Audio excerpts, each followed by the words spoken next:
ప్రభునందు ప్రియులరా, ప్రభునామంలో నా హృదయపూర్వక వందనాలు తెలియజేస్తున్నాను. ఈ సమయమందు దేవుడు తన వాక్యం ద్వారా కొన్ని మాటలు మనతో మాట్లాడాలని కోరుకుంటూ మరి వాక్య జ్ఞానం చేస్తున్నాను. లోకాసు వార్త 9వ అధ్యాయము 59వ వచనం నుంచి ఒక మాట ఉంది, ఇక్కడ చదువుతున్నాను. ఆయన మరి ఒకనితో నా వెంట రమ్మని చెప్పెను. అతడు, నేను వెళ్ళి మొదట నా తండ్రిని పాతిపెట్టి వచ్చుటకు సెలవిమ్మని మనవి చేశాను. అందుకైన మృతులు తమ మృతులను పాతిపెట్టుకొననిమ్ము, నీ వెళ్ళి దేవుని రాజ్యమును ప్రకటించమని వానితో చెప్పాను. ప్రభునందు ప్రియులరా, ఈ చదవబడినటువంటి లేఖన భాగంలో లోకాసు వార్త 9వ అధ్యాయం 59వ వచనం మరి 60వ వచనం, ఈ 2 వచనాలు కూడా చూసినట్లయితే ఇక్కడ యేసుప్రభు వారు శరీరధారి లోకంలో ఉన్నప్పుడు ఆయన సువార్త చేస్తున్న రోజుల్లో ఆయన ఒక వ్యక్తి దగ్గరికి వచ్చి అంటారు, యేసుప్రభు వారు అంటారు, నువ్వు రమ్మని పిలుస్తారు, సేవకు పిలుస్తారు ఆ వ్యక్తిని. ఆ వ్యక్తిని సేవకు పిలిచినప్పుడు ఆ వ్యక్తి వస్తాను కానీ ప్రభువా మొదట మరి నేను వెళ్ళి నా తండ్రిని పాతిపెట్టి అప్పుడు వస్తాను అంటారు. ఇక్కడ చాలా చక్కగా ఈ మాట తెలియజేయబడి ఉంది. అదే నా వెంట రమ్మని ప్రభు చెప్పారు. రమ్మంటే రావడానికి అతనికి ఇష్టం ఉంది. ప్రభు సేవ మంచిగా చేయాలన్న మనస్సు ఉంది.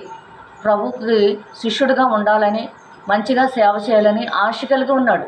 కానీ తనకి కొంత బాధ్యత, ఏంటి ఆ బాధ్యత అంటే అతను అంటున్నాడు, మరి నా కుటుంబంలో నాకు ఇంకే బాధ్యతలు లేవు కానీ మరి నా తండ్రిని పాతిపెట్టి వస్తానంటారు. ఈ మాటకి ఇక్కడ మనం అక్షరార్థంగా చూస్తే ఎలా ఉంటుందంటే, తండ్రి చచ్చిపోయి అక్కడ ఉంటే ఆ తండ్రి దగ్గర ఉన్న అతన్ని రమ్మని పిలిచినట్లుగా ఇది కనపడుతుంది. కానీ తన తర్వాత వచనంలో మనం గమనించినట్లయితే ప్రభునందు ప్రియులరా, ఆ విషయం తేటగా తెలుస్తుంది. ఈ విషయం గురించి ఒకరు నన్ను ప్రశ్నించారు. ఏమని ప్రశ్నించారంటే, తండ్రి చనిపోతే ఆ తండ్రిని పాతి పెట్టడానికి కూడా పాతి పెట్టొద్దన్నాడు. ఏం దేవుడమ్మా మీ దేవుడు అన్నారు. ప్రభునందు ప్రియులరా, నా దేవుడు లోకాన్ని ఎంతో ప్రేమించిన దేవుడు. ఆయనే లోకాన్ని ప్రేమించి మరి సర్వమానవాళ్ళ కొరకు ఆయన రక్తాన్ని సిందించి ప్రాణం పెట్టిన దేవుడు ప్రేమించొద్దని చెప్పరు. ఎవరికి పన్నో వారికి పన్ను, ఎవరికి సుంకమో వారికి సుంకము చెల్లించమన్న దేవుడు తన వాక్కుల ద్వారా మనందరికీ తెలియజేస్తున్నారు. కాబట్టి ప్రభునందు ప్రియులరా, ఇక్కడ జరిగిన సన్నివేశం ఏంటంటే, ఈ వ్యక్తి తండ్రి ఇంకా చనిపోలేదు. ఆ వ్యక్తి తండ్రి చనిపోలేదు. అయితే ఆ వ్యక్తిని సేవకు రమ్మని పిలిచినప్పుడు ఆ వ్యక్తి అనేది అంటే ఏమంటున్నాడంటే, నా తండ్రి అంటే తండ్రి కార్యక్రమాలన్నీ పూర్తయిపోయాక నా తండ్రి పెద్ద వయసు వచ్చింది, తను చనిపోతాడు కాబట్టి అతను పాతి పెట్టేశాక ఇంకా నా ఇంటి వారికి నాకు ఏ సంబంధం లేకుండా నేను సేవకు వచ్చేస్తాను అన్నట్లుగా అతను మాట్లాడుతున్నాడు. కాబట్టి ప్రభునందు ప్రియుల ప్రభు ఏమంటున్నారంటే, ఎవరు ముందో ఎవరు వెనకో ఎవరని చెప్పలేం. వయసు అయిపోయిందని తండ్రి చచ్చిపోతాడని అనడానికి లేదు, వయసు అవ్వలేదు కాదా అని కుమారుడు బతుకుంటాడు అనడానికి కూడా గ్యారంటీ లేదు. ఎవరు ఏ సమయంలో వెళ్ళిపోతారో తెలియదు. మనం అంతలో కనబడి అంతలో మాయమయ్యే వారమని యాకోబుకు రాసిన పత్రిక, భక్తుడైన యాకోబు గారు రాసిన పత్రిక 4వ అధ్యాయము 13వ వచనం నుంచి చూసినట్లయితే ప్రభు ఇక్కడ భక్తుడైన యాకోబు అంటున్నారు, నేడైనను రేపైనను ఒకనొక పట్టణమునకు వెళ్ళి అక్కడ 1 సంవత్సరం ఉండి వ్యాపారం చేసి లాభం సంపాదించం రండి అని చెప్పుకుని వారులారా, రేపు ఏం సంభవించినో మీకు తెలీదు. మీ జీవం ఏపాటిది? మీరు కొంతసేపు కనబడి అంతలో మాయమైపోయి ఆవిరి వంటి వారు. మనం అంతలో కనబడి ఇప్పుడు నేను మాట్లాడుతున్న మరో రోజు నేను ఉంటానని గ్యారంటీ అనేది లేదు. ప్రభునందు ప్రియులరా, మనం అంతలో కనబడి అంతలో మాయమైపోయే వాళ్ళం. కాబట్టి ప్రభు చెప్పేది ఏంటంటే, 1 సంవత్సరం అయిన తర్వాత వచ్చేస్తాను, 1 సంవత్సరం అయ్యాక ఇచ్చేస్తాను, లేకపోతే ప్రభు బాప్టిష్యం నేను 1 సంవత్సరం అయ్యాక తీసుకుంటాను, లేకపోతే మా పిల్లలు ఎదిగాక తీసుకుంటాను, లేకపోతే 10 ఏళ్ళ తర్వాత చూస్తాను, అందాక ప్రార్థన చేసుకుంటాను, నాకు చాలా ఆయుష్యం ఉంది అనుకోవడం కరెక్ట్ కాదని చెప్తున్నారు ఈ మాటకి. కాబట్టి ప్రభునందు ప్రియులరా, ఆయన ఏమంటున్నారంటే, ఇక్కడ చెప్పినప్పుడు ప్రభుతోను అతనేమంటున్నాడంటే, నా తండ్రిని పాతి పెట్టేశాక ఇంకా నా కుటుంబం వాళ్ళ దగ్గర సెలవు తీసేసుకుని నా బాధ్యతలు అంటే ఇంకా అక్కడ ఏముండవు కాబట్టి నేను వచ్చేస్తానని ప్రభుకు చెప్పాడు. అలా చెప్పినప్పుడు ప్రభునందు ప్రియులరా, మరి ఇక్కడ ఏముందంటే, ప్రభు అన్న మాటలో మనం గమనించాలి. 60వ వచనం, అందుకు ఆయన మృతులు తమ మృతులను పాతి పెట్టుకొననిమ్ము అంటే,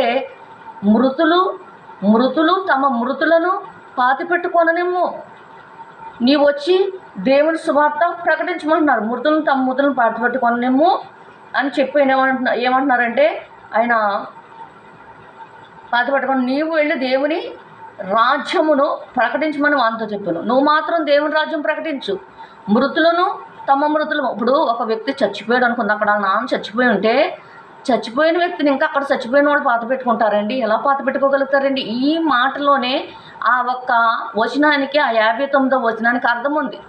అక్కడ చనిపోయిన వ్యక్తి చనిపోలేదు, ఆయన తండ్రి చనిపోతాడు. కాబట్టి చనిపోయాక ఆయన అన్నాళ్ళకి చనిపోతే అన్నాళ్ళకి చనిపోయాక నాకు సేవకు రావటం ఇష్టమే, కానీ మీ చిత్తం చేయటం ఇష్టమే, మిమ్మల్ని వెంబడించడం ఇష్టమే. మా నాన్నగారు చనిపోయాక అతను పాతి పెట్టమయ్య అయిపోయాక ఇంటికి నేను ఇంకా రానని చెప్పేసుకుని సేవలోకి నేను సమర్పణ అయిపోయి వచ్చేస్తాను అంటున్నాడు.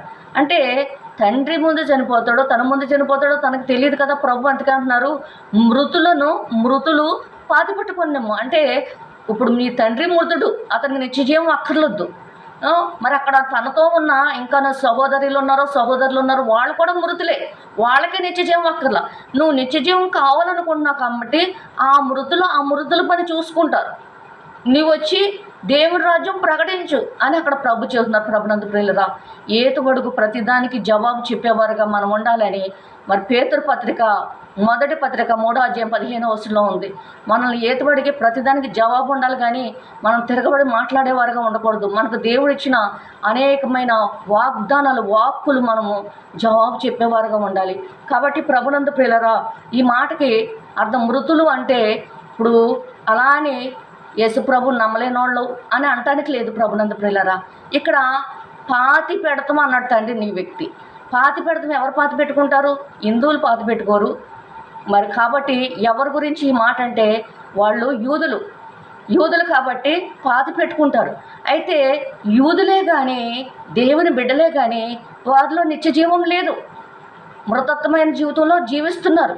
కాబట్టి ఆయన ఈ మాట చెప్పారు. ప్రభునందు ప్రియులరా, ఇక్కడ మరొకసారి ఆ మాటలో మనం చూసినట్లయితే మరి ఎఫెసీయులకు రాసిన పత్రిక ఎలా మృతమైపోతారంటే ఎఫెసీయులకు రాసిన పత్రిక 2వ అధ్యాయం 1వ వచనంలో అంటారు, అపరాధముల చేతను పాపముల చేతను మీరు చచ్చిన వారై ఉండగా. అపరాధాలు పాపాలు ఎవరిలో ఉంటారు? వాళ్ళు చచ్చిపోయినట్టే. అంటే లోకం దృష్టిలో బ్రతుకుతున్నట్టే, కానీ దేవుని దృష్టిలో నిత్యజీవం లేని వాళ్ళందరూ మృతులు అని అర్థం. అది ప్రకటన గ్రంథంలో కూడా ఆయన చక్కగా ఒక మాట చెబుతున్నారు. 3వ అధ్యాయంలో 1వ వచనంలో అంటారు, జీవించుచున్నావన్న పేరు మాత్రము నీకు ఉన్నది, కానీ నువ్వు మృతుడివే అని ఆ సంఘ కాపరి గురించి ఆయన మాట్లాడుతున్నారు. మృతుడం అంటే ఇక్కడ చచ్చిపోవడం అంటే ఏంటి? ప్రభునందు ప్రియులరా, ఇప్పుడు నేను యేసు ప్రభుని నమ్ముకున్నాను, బాప్టిషన్ తీసుకున్నాను, కానీ ప్రభు చిత్తానుసారంగా జీవించకుండా నా ఇష్టానుసారంగా జీవిస్తూ వాక్యాన్ని ప్రకటిస్తూ వాక్యాన్ని జ్ఞానిస్తూ ఆదివారాలు వెళ్తూ మరి ఉపవాసాలు ఉంటూ దశంభాగాలు ఇస్తూ అన్నీ చేస్తున్నా దేవుని చిత్తం చేయకుండా ఉంటే, నేను నీతిగా బతకపోతే, పరిశుద్ధంగా బ్రతకపోతే నేను మృతురాలు లెక్కకు వస్తాను. కానీ మరొక విషయం ఇక్కడ ప్రభునందు ప్రియులరా, దేవుని నమ్మి దేవుని చిత్తానుసారంగా జీవిస్తూ ఆయన వాక్య ప్రకారం బ్రతుకుతూ పరిశుద్ధంగా జీవిస్తున్న వాళ్ళు సజీవుల లెక్కలోకి వస్తారు. అంటే ఈ లోకపు జీవితం శాశ్వతం కాదు. కాబట్టి ఆయన ఇక్కడ మాట చెబుతున్నారు ప్రభునందు ప్రియులరా. అందుకే మరి మృతులు తమ మృతుల్ని పాతి పెట్టుకొని నిమ్ము అన్నారు. ఈ మాటకు అర్థం ఏంటంటే ఇప్పుడు వాళ్ళ తండ్రి ఇంకా చనిపోలేదు, కానీ ఎప్పుడో చనిపోయే తండ్రి కోసం నీవు నీ యొక్క దేవుని కృప ఆ యొక్క సేవా పిలుపును పోగొట్టుకుని నువ్వు అక్కడికి వెళ్ళి నాన్న ఎప్పుడు చనిపోతాడని చూస్తూ ఒకవేళ నీ సమయం ముందు వస్తే నువ్వు చనిపోయి ఆ యొక్క సేవ చేయలేని వాడిగా అయిపోయి నీ ఆశ నెరవేరకుండా అయిపోయి నువ్వు ఇదైపోయి కన్నా మృతులతో పాటు ఉండి మృతత్వంలోకి వెళ్ళిపోయి కన్నా నువ్వేం చేస్తావంటే దేవుని రాజ్యం గురించి ప్రకటించు అని అక్కడ ప్రభు చెప్పారు. కాబట్టి ప్రభునందు ప్రియులరా, మనం ఏ రీతిగా ఉన్నాము? అయితే మత్తయి సువార్త 22వ అధ్యాయంలో ఆయన చక్కగా ఒక మాట తెలియజేస్తున్నారు. మత్తయి సువార్త 22వ అధ్యాయము 33వ వచనంలో ఆయన సజీవులకే దేవుడు కానీ మృతులకు దేవుడు కాడని వారితో చెప్పాను. జనులు అది విని ఆయన బోధకు ఆశ్చర్యపడేది. ఆయన ఎవరికి దేవుడు అంటే యేసు ప్రభు సజీవులకు దేవుడు. ప్రభునందు ప్రియులరా, మృతులకు దేవుడు కాదైనా. మరి ఆయన అబ్రహాము దేవుడు, ఇస్సాకు దేవుడు, యాకోబు దేవుడు అని పిలువబడినాడు ఆయన. అంటే వారు సజీవులు, నిత్యజీవాన్ని పొందుకున్నారు. వాళ్ళు నిత్యరాజ్యం కోసం సిద్ధపడి ఆ పరదేశంలో ఉన్నారు కాబట్టి రేపు మరి వాళ్ళ రాకడలో ఆ పరలోకం చేరుకుంటారు. కాబట్టి సజీవులు వాళ్ళు. ఆ సజీవులకే దేవుడైనా మృతుల దేవుడైనా కాదు. కాబట్టి ప్రభునందు ప్రియులరా, ఈరోజు మీరు నేను ఎలా ఉన్నాము? సజీవులుగా ఉన్నామా? ఆయన చిత్తాన్ని నెరవేరుస్తూ ఆయన ఆజ్ఞలు గైకొలుస్తూ ఆయన అడుగుజాడలో నడుస్తూ మన పరిశుద్ధత కాపాడుకుంటూ సజీవంగా మన శరీరాన్ని సమర్పించుకుని ఈ ఘటాన్ని మనం పరిశుద్ధంగా కాపాడుకుంటూ సాగిపోతూ ఉంటే మనం సజీవులము మన దేవుడైనా. లేదంటే మరి మనం మృతతుల్యమైన వాటిల్లో జీవిస్తూ మృతతుల్యమైన ఆలోచనలు మృతతుల్యమైన పనులు చేస్తూ పాపాలు విడిచిపెట్టకుండా ఉండి ప్రభువా ప్రభు అని మనం ప్రార్థించుకుంటూ పాటలు పాడుతూ వాక్యాలు చెబుతూ వాక్యాలు చదువుతూ ఎంతో భక్తి చేసినా అది వ్యర్థం ప్రభునందు ప్రియులరా. మనం మృతులం అవుతాం, మన దేవుడు కాదు. అందరి దృష్టిలో యేసుప్రభు నా దేవుడు, యేసుప్రభు నా దేవుడు అని మనం చెప్పుకుని వీళ్ళు యేసుప్రభు బిడ్డలు, వీళ్ళు యేసుప్రభు బిడ్డలు అని వాళ్ళు చెప్పుకున్న ప్రయోజనం ఏముండదు. అదేంటంటే ఈ లోకంలో చెప్పుకోవడానికేం కానీ ప్రభు అంటున్నారు సజీవులకు దేవుడే కానైనా మృతుల దేవుడు కాదు. ఈరోజు మరి మీరు నేనైనా సరే మన దేవుడు యేసయ్య అంటున్నాం అంటే మనం సజీవంగా ఉన్నామా లేకపోతే మృతతుల్యమైన జీవితంలో ఉన్నామా? కాబట్టి ప్రభునందు మనల్ని మనం పరీక్షించుకుని మనల్ని దిద్దుకుని సిద్ధపడి మనం మేఘం ఎక్కే ధన్యత మీకు నాకు దేవుడు అనుగ్రహించాలని కోరుకుంటూ యేసు నామములో ఈ మాటలు ముగిస్తున్నాను. తండ్రి తన పరిశుద్ధ వాక్యం దీవించును గాక. ఆమేన్.